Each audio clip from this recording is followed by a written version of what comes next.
Tell me a little bit about hidden loyalties. I've heard you speak about them before, and I'm curious, does everyone have hidden loyalties? Yeah, actually yes, we all do. For me, hidden loyalties is such an important topic. We have loyalties to belief systems, we have loyalties to our siblings, to our family members, to our ethnicity, to our religion, to our tribe, to our nation, to our grandparents, to so many different things. We have loyalties to groups of people that we don't even know. And so it starts with the ability to be happier than those who gave us life. Are we able to say, Mother, please bless me if I have the courage to be happier than you? Father, please smile upon me kindly if I have the courage to have more than you. So what happens if you are raised in a family and your brother or sister is disabled? Are you able to become and do more than that sibling? Dare you be happier than that individual? What if your ancestors were persecuted? What if your ancestors were slaves? Are you able to say to your ancestors, please bless me if I have the courage to thrive and to be happier than you? Or do you have to be loyal to the suffering? What if your grandparents survived the Holocaust or ran from the Russian pogroms? What if you are of indigenous blood and you come from a nation that has been colonized? What if you're from the so-called New World? What if you're from Argentina or Australia or New Zealand or Canada or the United States? One of those nations where the indigenous peoples were either massacred or have been marginalized or were wiped out by the diseases and the illnesses that came with the settlers that came, or just simply murdered. What if you're from one of those nations? Can you allow yourself to have it all and to allow your magnificence to shine, taking into consideration what has happened before? And so that can be equally true if it is the perpetrator that you are the grandchild of, or the descendant of, or the victim. In my work with individuals, through many years of doing ancestral healing and family constellation work, I've observed that it makes no difference.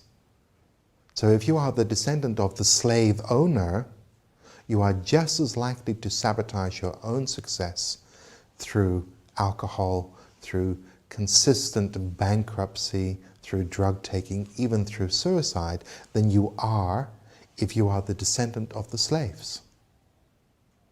So in fact, the descendant of the slaves or the colonized, and the descendants of the slave owner or the colonizers share a very similar fate. Who carries the heavier burden? The grandchild of someone who worked at Auschwitz, or the grandchild of the one who survived Auschwitz? Who carries the greater burden? And in my experience, the burden is equally great. Making that statement may even get me into a lot of trouble. For a lot of people are really focused on making the victim far more important than the perpetrator. But what I'm here to say is that the after effects are really exponential. What happens to the soul of a nation that perpetrates such heinous acts upon other human beings? What happens to the soul of the colonizing nation that does this to indigenous peoples? We can see its effects on the British, Very often British people have this tendency to apologize for everything, for even their very existence. We see that all the time with perpetrator nations. And what we also see is that perpetrator nations were at one time a victim and enslaved. So the Roman Empire begat, yes, that's the better word. So the Roman Empire begat the French Empire, the British Empire, the Dutch Empire, the Spanish Empire, and so the cycle goes on. So the cycle stops when we realize our own loyalty. So, what if you're the child who got out? What if you're the child who got away? What if you were raised in poverty and you were able to climb out of the ghetto? So you may have all of the career success in the world, but lack the loving, intimate relationship. You may have the loving, intimate relationship, but lack the physical health. And so there will always be an area of lack that we don't allow. I am not allowed to have it all because my sister is still left behind in the ghetto. My brother is in the mental hospital. My parents suffered so much in order to give to me. I dare not have more than them. I dare not be happier than them. I may not have the love of my life because my mother's husband died, or my mother was so disappointed in her own husband, and out of loyalty to her, I will have less. I will have all the money, but I won't have the husband. I will have the great career, but I won't have the children. And so we limit ourselves through loyalties that somehow believe that it dishonors and disrespects those who have suffered.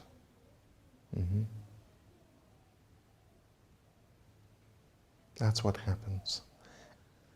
So it behooves us to look at what is really required. When we're loyal to the suffering of others, what happens? It simply begets more suffering. And how does it stop? When we're loyal to, let's say, the hatred of a family, what does that beget? And so generations of people can grow up hating another group of people for no other reason than that's what their parents did, and their grandparents and the great-grandparents before that. We've seen that in Europe between Catholics and Protestants. We see that between Christians and Muslims. We see that between black people and white people. We see that between all sorts of groups of people. We see all of these divisions where the hatred is just simply inherited without being questioned. And that is the destructive element of loyalty. And that's very clear and obvious for most people to see.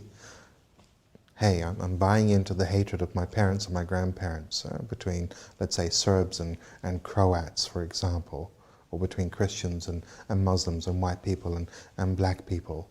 There are all sorts of groups that have hatred towards one another. I'm not talking about all Christians and all Muslims, but there are groups within these general groupings that hold this automatic hatred towards these other people. You know, oh no, we don't talk to the blue-eyed people. No. They're from the left foot tribe. We don't talk to them without even knowing who they are.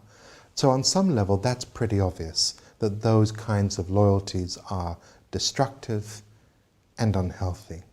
But what I'm really talking about are the loyalties of the child to its parents.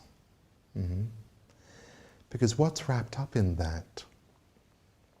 If I'm loyal to my mother's sadness, or loyal to her depression, and become sad and depressed just like her, in a very distorted way, I'm close to her.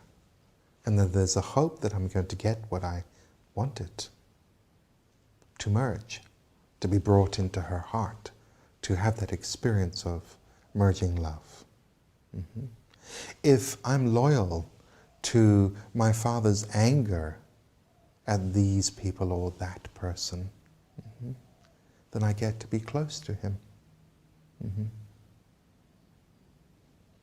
And so we can be very loyal to the suffering of mother and father, of grandparents, and of our ancestors.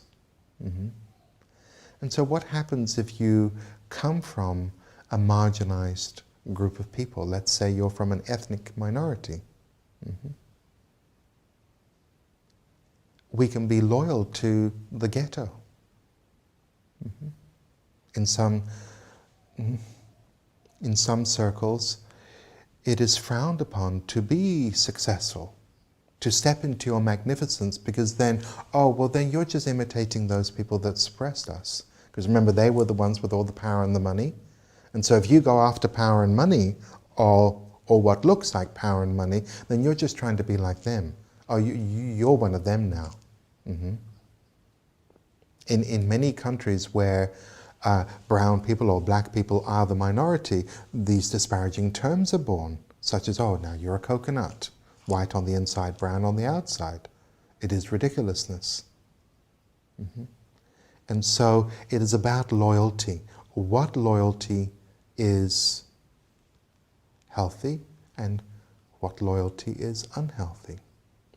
Any loyalty that minimizes who you are and restricts who you want to become, and restricts your own magnificence and restricts your own life force energy, that is unhealthy. A lot of this can be simply being loyal to the needs of a parent. I hear so many times people describing their mother or their father as their best friend. And the question is a friendship healthy? Because if that's your best friend, then you don't have a mother. And what I will often find is loyalty to her or his unhappiness. And that begins to restrict many, many things. So we'll have the career, but not the relationship. Or we'll have the relationship and not the health. And so these are the main areas of health, wealth, happiness, love. And we will snuff one of those out because we cannot have more than her or than him or those ancestors. Look at how many people suffered so that I may thrive. Well, that's the point. You are thriving. Because fate is a much bigger picture. All of us, every single one of us, is alive because these greater movements of fate created the circumstances of our life. And so if you're a mixed-raced individual, then this greater fate of wars between nations and colonization actually led to who you are. And so saying no to all of that is in denial of who you are. I myself, I'm from mixed heritage. And so I am a product of the wheels of fate. And yes, others suffered because of that. But if I minimize my life and dim my light because of that suffering of others, then it makes all of those movements, all of that surviving that they did, for nothing. I know to the depth of my being that my ancestors want me to thrive, despite everything that they went through. Not to suffer out of honor for them. It's a misplaced honor. And in fact, it's rather arrogant. We make ourselves far too important. I have a lot more to say about this. Thank you.